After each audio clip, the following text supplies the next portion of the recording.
دعا قبول ہونے کا وظیفہ۔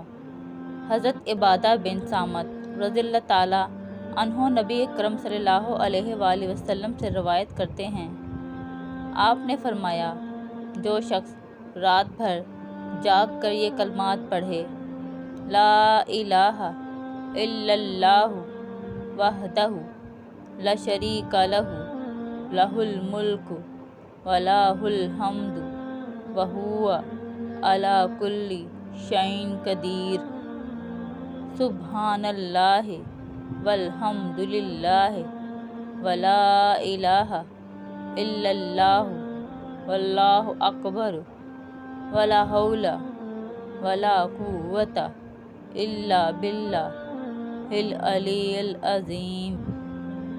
پھر اللہم اغفر لی، یا اللہ مجھے بخش دے، کہے تو اسے بخش دیا جاتا ہے، یا دعا مانگے تو قبول کی جاتی ہے۔ پھر اگر وضو کر کے نماز پڑھے تو اس کی نماز قبول ہوتی ہے۔